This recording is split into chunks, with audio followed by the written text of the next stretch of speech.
어머님들께서 가장 많이 하시는 말씀 중에 하나가 우리 아들은 집에서 말을 안 해요. 허세가 디폴트 값이다 이렇게 생각하시면 학원 다니고 학교 수업 듣고 학원 숙제하고 이러다 보면 자기 공부를 할 시간이 너무 없습니다. 그거를 못하니까 학원을 또 다니는 이런 악순환이 반복되는 거 아닐까요? 자, 안녕하세요. 영교시 부모역 김성원 교수입니다. 우리 집에 있는 중고등학교 다니는 아들이 참 아무 생각 없이 사는 것 같은데 또 허세만 가득 찬 것 같고 아주 답답한 분들이 많으실 거라고 생각됩니다. 얘가 요즘 무슨 생각을 하고 사는지 대화를 하려고 해도요 단답형으로 대답을 하니까 아주 속이 타 들어가실 겁니다. 자, 오늘은요 중고등학교에 다니는 아들을 둔 부모님들 위한 책 남학생 생활 상담소를 쓰신 선생님을 모시고요 이야기를 나누어 보도록 하겠습니다. 자, 선생님 안녕하세요. 네, 안녕하세요. 예, 먼저 자기소개 부탁드리겠습니다. 네, 안녕하세요. 현재 남자고등학교인 광성고등학교에서 근무 중인 16년 차 현직 교사 장성민이라고 합니다. 반갑습니다. 선생님, 책 제목이 참 직관적입니다, 선생님. 남학교 생활 상담소. 이 책을 쓰신 이유가 특별히 좀 있으실까요? 제가 어떻게 하다 보니까 10년 동안 담임을 맡았는데요. 그때도 이제 학부모님들께서 상담을 하다 보면 주어진 시간이 1시간 정도예요. 충분히 상담을 못 해드리는 경우들이 많았습니다. 그래서 집에 가서 아까 이 말씀 드렸어야 되는데 하는 것들이 계속 있어서 이런 것들을 어떻게 할까 생각을 하다가 아예 글로 써서 한번 모아보자, 책으로 내보자 이렇게 생각을 했고요. 그렇게 글을 써서 모아서 이 남학교 생활상담소라는 책을 내게 됐습니다. 일단 뭐 남학교 그리고 여학교 교실 환경이나 특성이 좀 뭐 다른 게 좀 있을까요? 제가 처음 근무할 때는 여고에서 근무를 시작했었는데요. 처음 갔을 때 굉장히 놀랐던 게 있습니다. 여학생들은 책상마다 하나씩 다 손거울이 있더라고요. 그래서 그게 굉장히 문화 충격이었는데 여고에서 1년을 근무하고 다시 이제 남학교로 왔는데 정말 교실에 거울이 하나도 없더라고요. 그래서 이게 왜 거울이 없을까 생각을 해보니까 두 가지 정도 이유가 있는데요. 남학생들이 일부러 거울을 잘 보지 않는 이유도 있습니다. 하지만 가장 큰 거는 아무래도 깨질 때 위험해서 거울을 잘 안 걸어 놓는 거였습니다. 남학교 가보면요 정말 별의별 게 다 깨집니다. 유리창도 깨지고요 가끔은 천장도 깨지기도 합니다. 거울이 깨지면 아무래도 많이 위험하잖아요. 네. 그래서 거울을 놓지 않는 거였습니다. 또 여학교랑 다른 점은 급식이 있는데요. 남학교 급식의 질이 여학교보다 좀 떨어진다 이렇게들 이야기를 하는데 남학생들이 워낙 많이 먹어서 그렇다고 합니다. 많이 먹어요? 네. 급식 예산은 일정하게 정해져 있는데 그렇죠. 네, 여학생들은 적게 먹으니까 좀 다양하게 준비할 수 있는 거고요. 같은 예산으로 더 많이 준비해야 되니까 다양하게 준비하기가 좀 어려운, 그래서 좀 질이 떨어지는 그런 일이 있는 것 같습니다. 수학여행 가고 이럴 때도 남학교에서는 무한리필 음식점, 고기 뷔페 이런 데를 꼭 집어넣습니다. 그러고 나서 이제 만족도 조사를 해보면 아이들이 좋았다, 또 가고 싶다 이런 얘기들을 많이 해가지고 이제 필수 코스처럼 굳어지고 있습니다. 제가 이런 얘기를 좀 들었어요. 키가 작으면 좀 아이들이 서열에서 좀 밀린다. 저도 그 부분에서 좀 생각을 해봤는데요. 저도 남중남고를 나오긴 했는데 굉장히 좀 키도 작고 덩치도 작은 편이었거든요. 네네. 그런데 지금 생각을 해보면 남중남고 잘 다니고 졸업해서 사회생활 잘 하고 있는데 왜 이렇게들 많이 걱정들을 하실까 이렇게 생각을 해보면 대부분들 아버님들은 걱정을 많이 안 하세요. 어머님들께서 이제 좀 걱정을 많이 하시는데 제가 선생님으로서 아이들을 좀 지켜보면 학기 초에는 확실히 아이들이 키 크고 덩치 큰 아이들이 목소리가 좀 큽니다. 분위기를 좀 주도하려고 하고요. 이런 모습들이 많이 보이는데 그게 쭉 이어지지는 않습니다. 학교 현장에서 제일 맞지 않는 말 중에 하나가 서열인 것 같은데요. 학기 초에는 아이들이 좀 주도하려고 하다가도 담임 선생님들이 생활지도, 질서지도를 하시게 되면요. 잡힙니다. 아무래도 담임 선생님들이 지도하는데 그거에 불응하게 되면은 그 불응하는 학생이 부적응자가 돼요. 그럼 부적응자가 따로 어떤 영향력을 더 발휘하려고 한다. 그럼 아이들이 그거에 따르지를 않죠. 학기 초에 조금 지나면 이제 회장, 부회장을 뽑잖아요. 회장, 부회장 선거가 끝나고 난 다음에 학생들을 다 모아보면 덩치 큰 학생들이 많이 없습니다. 아이들이 자기 대표를 뽑을 때 덩치로, 키로 뽑지는 않는다는 거예요. 학교는 어떤 서열로 이렇게 정해지는 그런 정글이 아니고요. 선생님께서 생활 지도를 하시고 질서 지도를 하시고 그 질서에 따라서 움직이는 공간이다. 이렇게 이해를 하시면 학부모님들이 마음이 굉장히 편하실 것 같습니다. 그 남학교에서 어떤 아이들이 인기가 많습니까? 네, 남학교에서 흔히들 이제 뭐 운동 잘하고 이러면 인기가 많을 거라고 생각하는데 제가 봤을 때 굉장히 중요한 게 표정입니다. 좀 자신감 있는 표정, 좀 어둡지는 않은, 그냥 좀 편안한 그런 인상의 친구들을 아이들이 좋아하는 것 같습니다. 좀 자신감 있고 활발하고 그렇지 않더라도 좀 편안하게 이야기를 할 수 있는 친구들은 잘 되는 것 같습니다. 그리고 두 번째는 어느 조직이나 다 비슷할 것 같은데요. 잘 챙겨주는 친구들을 남학교에서도 좋아합니다. 다른 친구들한테 베풀어 줄 수 있는 그런 친구들이 인기가 많습니다. 그러면 이제 집에서 할 수 있는 내용들을 한번 물어보겠습니다. 사춘기 이후에 말을 안 하거든요. 예, 이런 고민들도 저한테 많이 물어보시는데요. 진짜 이 말도 안 하고 문 꽝 닫고 들어가는 우리 아들, 뭐 소통하는 뭐 대화 방법이 좀 있으실까요? 제가 학부모 상담을 해보면 네. 어머님들께서 가장 많이 하시는 말씀 중에 하나가 네. 우리 아들은 집에서 말을 안 해요. 거의 대부분의 아이들이 중고등학생이 되면 집에서 말을 잘 안 합니다. 네. 학교에서의 모습이랑 집에서의 모습이 좀 많이 다른 것 같습니다. 아. 학교에서는 활발한 아이들도 네. 집에 가면은 부모님들이랑 특히 대화를 많이 안 하는 것 같더라고요. 근데 그게 대부분의 일반적인 모습입니다. 그래서 어떻게 하면 조금 더 아이들이랑 대화를 할 수 있을까? 제가 그걸 또 많이 고민을 해봤는데 두 가지를 들고 나왔습니다. 하나는 학사력이고요. 하나는 시간표인데요. 이 학사력은 학교 행사 일정을 담아놓은 그런 달력입니다. 네. 네. 부모님들께서 학기 초에 이 학사력이랑 시간표를 좀 잘 챙기시고 좀 숙지를 해 놓으셨다가 이 정보를 활용해서 대화를 하게 되면 훨씬 더 자연스럽게 대화를 할 수 있을 것 같습니다. 가장 안 좋은 질문이 뭐냐면요. 오늘 학교에서 뭐 했어? 이겁니다. 직장인들한테도 오늘 직장에서 뭐 했어? 라고 하면 일하지 뭐해? 이렇게밖에 대답할 수 없게 그렇죠, 되잖아요. 그렇죠. 네. 마찬가지입니다. 학생들도 오늘 학교에서 뭐 했어? 이렇게 물어보면 수업 들었지. 이거밖에 안 하거든요. 그러면 이제 단답형으로 대답이 끝나게 되는데요. 그렇죠, 그렇죠. 그렇게 물어보지 말고 시간표를 가지고 오늘이 체육 들었던 날이다. 그럼 남학생들은 체육 좋아하잖아요. 네네.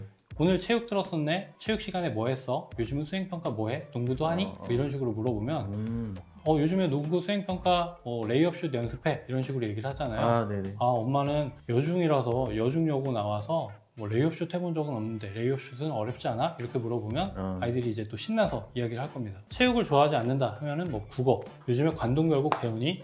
엄마 어릴 때 관동결국 정말 어려웠던 기억이 난다. 이렇게 좀 대화가 이어질 수 있거든요.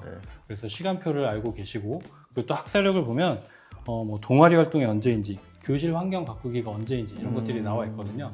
하루에 대한 거를 두루뭉술하게 물어보지 마시고 조금 더 세부적으로, 구체적으로 물어봐라. 그렇죠. 행사라든지 수업 시간이라든지 이런 식으로 물어보게 되면 아이들이 그거에 대해서 조금 더 잘 이야기를 할 수 있습니다. 이렇게만 되면 너무 좋은데요. 저희 집에 사는 애도요. 학교 다닐 때 엄마가 그렇게 뭘 했니라고 물어보면 그냥 알아서 했지 뭐 자꾸 물어봐 라고 하는데 이게 주기적으로 계속 반복해도 될까요? 주기적으로 반복하면 아무래도 싫어하겠죠. 싫어하는 거죠? 그래서 제가 생각해서 말씀드리는 게 아이들의 관심사에 대해서 이야기를 하는 게 조금 더 좋을 것 같습니다. 관심사에 대해서? 네, 좋아하는 것에 대해서. 뭐 예를 들어서 게임을 좋아하는 학생이다. 그러면 게임에 대해서 물어보면요. 신나게 이야기하거든요.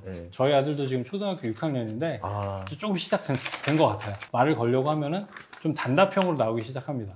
그런데 게임에 대해서 물어보면 정말 신나게 설명을 해주더라고요. 근데 선생님 본인 자녀분이신데 이성적으로 되시던가요?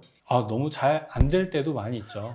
네. 아이가 뭘 잘 못한다. 아이가 말을 좀 안 한다. 이런 답답한 마음이 먼저 드는데 깨어서 생각을 해야 될 것 같아요. 이게 기본이다.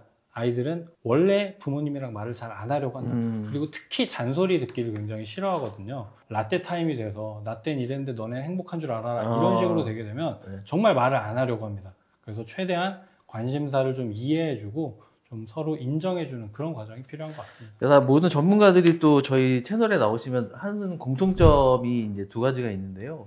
자녀와 대화를 할 때는 기다려주기, 그리고 아이의 입장에서 생각해주기.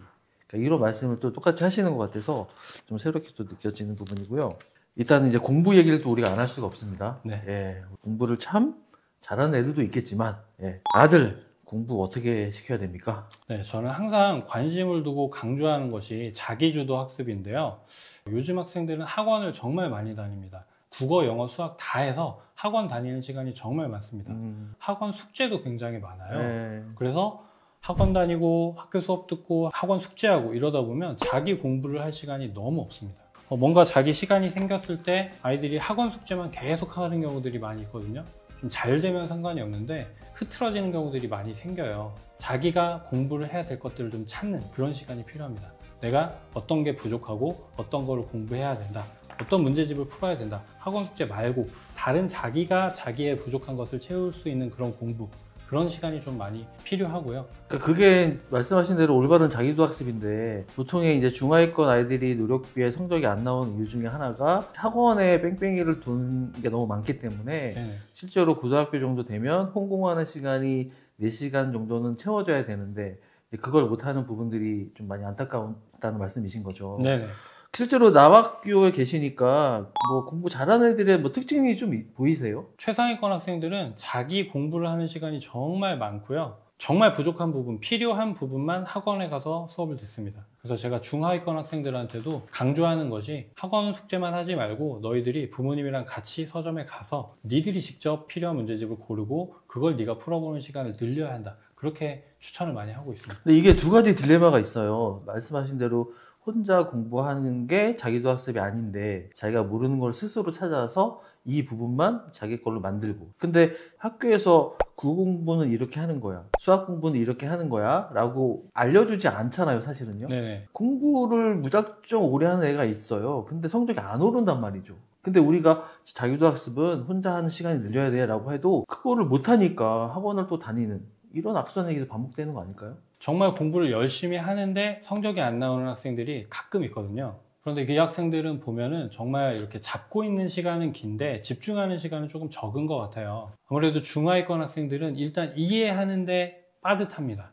제대로 이해를 해야 본인이 설명을 할 수 있을 텐데 이해가 다 안 됐다고 생각하는데 설명도 못하니까 그냥 넘어가 버리는 경우들이 많거든요. 그래서 좀 내려가야 됩니다. 자기가 고1 수준을 제대로 이해를 못한다. 그럼 중3, 중2 그때 그쪽 부분을 찾아서 자기가 어느 부분에서 이해해서 설명할 수 있는가 그 부분까지 내려가서 찾아 올라오는 아이들은 나중에 조금 늦더라도 성공하는 경우들을 많이 보았습니다. 자, 이 말씀은 여러분 좀 기억하셔가지고 이 방법대로 한번 실행해보는 게 되게 중요한 부분인 것 같습니다. 자, 요즘에 어머니들 이제 숙제 많은 학원 보내셔서 애들이 이 학원 때문에 힘들어하는 모습을 보면 흐뭇해하시죠. 참 이게 아이러니한 건데요. 선생님, 남학생들한테 괜찮은 부분입니까? 학원을 워낙 많이 다니다 보니까 학부모님들께나 아니면 아이들에게도 학원 다니지 마라 라고 이야기를 할 수가 없어요. 그런데 학원을 많이 다니면서 성적이 오르고 있다. 그러면 괜찮은 것 같습니다. 어쨌든 성적 올리는 게 목표인데 학원을 다녀서 성적이 올렸다면 계속 해도 될 것 같아요. 그런데 학원을 다니고 있는데 원하는 만큼 성적이 오르지 않는다. 그런 경우에 가장 선생님들이 안타까워하는 게 다른 학원으로 옮깁니다. 똑같이 숙제 많이 내주는 다른 학원으로 옮기는데 그렇게 되면은 효과들이 좀 많이 떨어져요. 네, 성적이 좀 오를 거라고 기대하고 가지만 잠깐 올랐다가 그대로 뭐 내려온다거나 그리고 더 이상의 성적 향상이 없거나 계속 이제 숙제는 늘어나고 아이들은 거기에만 매몰되고 이런 것들이 조금 안타까운 부분이라서 아까 이야기했던 것처럼 최상위권으로 가려면 자기가 무엇이 부족한 거를 캐치하고 자기가 스스로 공부하는 시간을 늘릴 수 있도록 조절을 해줘야 됩니다. 이제 수학이 대학을 결정하고 영어는 이제 인생을 결정하고 국어가 대학의 레벨을 결정하는 이런 시기가 왔는데요. 국어 비문학 상당히 어렵습니다, 선생님. 네. 이거 사교육 받아야 되는 건데 선생님들은 어떻게 생각하세요? 사교육을 받아서 킬러 문항을 많이 맞췄다. 제가 경험한 바에 의해서는 그렇게 효과가 크다고 느끼지는 않았습니다. 네. 비문학 문제는 사교육에서 미리 알 수 없는 것들이 너무나도 많이 나옵니다. 그것들을 본인이 배경 지식으로 미리 다 알 수는 없기 때문에 패턴화 시켜서 언어에 대한 감을 익히고 공부하는 훈련을 꾸준히 하는 게 더 중요하지 사교육으로 전체적으로 커버할 수 있다. 그렇게는 공교육의 선생님들은 생각하지 않을 것 같습니다. 자, 이제 남자애들 하면 또 이 허세라는 말이 또 붙어 다닐 것 같은데요. 이 허세를 좀 표현 방식이 좀 있나요? 남학생들은 허세가 디폴트 값이다. 이렇게 생각하시면 부모님들이 마음이 편하실 것 같습니다. 디폴트 값이다. 네. 대부분은 그렇다고 보셔야 되고요. 네. 그런데 아이들이 지금 10대 나이에 무언가를 가시적으로 보여준 적이 없어요. 그러다 보니까 점점 이제 나이가 자라면서 어떤 이상적인 모습은 생기는데 자신을 표현하는 데 있어서 높게 표현을 하고 싶은데 현실은 그렇지가 않거든요. 이것 때문에 좀 허세가 드러나는 것 같습니다. 이제는 선생님께서 출간하신 책 남학교 생활상담소에 관한 이야기를 좀 구체적으로 해보겠습니다, 선생님. 자, 선생님의 책은 다른 육아책들과 좀 다른 점이 뭐가 있을까요, 선생님? 네, 저는 학교에서 일하는 선생님이다 보니까 학교에서의 아들, 학생으로서의 아들 이 점에 대한 것들을 책에 담았습니다. 그래서 공부, 교내 환경, 학교 환경, 행사, 성장 이걸 키워드로 해서 학교에서의 생생한 에피소드들을 이야기 형식으로 담았고요. 요즘 학교의 부모님 세대와 좀 다른 점 이런 것들을 수록해 놓았고요. 그리고 마지막에는 실제 상담 사례들을 수록해 놓았습니다. 아무래도 좀 읽기 편해서 재밌다 이런 이야기들을 독자분들께서 많이 해주시더라고요. 그래서 제 책은 엄마와 아들이 함께 읽는 책이다. 그렇게 말씀드리고 싶습니다. 아들들이 이 책을 같이 읽을까요? 네, 저희 학교에서도 아이들이 아침에 이제 독서를 하는데요. 네. 한 반에 한두 명 이상은 제 책을 읽고 있습니다. 강제성이 없이 그냥 읽고 있다는 얘기시죠? 네, 그냥 학급 문고에만 꽂아놨고요. 본인들이 가져와서 읽는 겁니다. 아, 선생님 책이시니까 또 궁금해서 애들이 읽고 그럴 수 있겠네요. 네, 그럴 수 있을 것 같습니다. 네. 그럼 다음 뭐 작품이나 이런 것도 남학생과 또 관련된 뭐 주제가 될까요? 네, 뭐 남학생들이 글씨 쓰는 거를 굉장히 싫어하고 잘 안 하잖아요. 근데 걔 중에는 또 글씨 쓰는 거 좋아하는 학생들도 있거든요. 글씨가 중요한 거라서 안 쓸 수는 없고 연습도 해야 되고 하기 때문에 요즘에 또 필사 열풍도 불고 있고요. 아, 예. 그래서 아들을 위한 필사책 이런 것도 기획을 하고 있고요. 요즘 시대에 여고, 남고라는 게 좀 어떻게 보면 생소해 보일 수도 있는 거고, 혹시 뭐 남고 다니거나 여고만 이렇게 다니는 애들이 이런 젠더 갈등에 좀 더 예민하고 그런 건 없으셨어요? 네, 그런 것도 확실히 있습니다. 왜냐하면 동성들끼리만 주로 모여 있는 거다 보니까 혐오에 대한 것들이 조금 취약한 부분이 있어요. 그래서 남학교 선생님들, 여학교 선생님들께서 특히 이 혐오에 대한 부분은 확실하게 좀 교육을 합니다. 남자들끼리만 있다 보면 아무래도 조금 자연스럽지 못한 어떤 이성관이 생길 수 있거든요. 그런 점들이 보이면 그런 혐오 같은 것들은 좀 줄어들 수 있도록 열심히 교육을 하는 편입니다. 자, 남학교 생활 상담소. 자, 이 책을 이제 궁금해 하시는 분들이 계실 텐데요. 어떤 분들이 이 책을 읽으면 좋을지 간단하게 좀 말씀해 주시겠어요? 네, 어머님들께서는 아무래도 남학생들 많이 힘들어 하시잖아요. 우리 아들을 잘 키우고 싶은데 말은 잘 안 듣고 말도 잘 안 하고 그래서 힘들어 하실 것 같은데요. 중고등학생이 된 우리 아들에 대해서 잘 이해하고 잘 이끌어주고 싶다라고 하신다면 제 책을 읽어보시면 많은 도움이 되실 겁니다. 자, 선생님의 책은 저희 고정 댓글에 링크를 달아드릴 거니까요. 꼭 구매해서 읽어보시기를 바라겠습니다. 자, 오늘은요. 남학교 생활 상담소의 저자이며 16년차 현직 국어교사이신 장성민 선생님과 함께 이야기 나눠봤습니다. 자, 지금까지 영교시 부모예요 김성권 교수였습니다. 감사합니다. 감사합니다.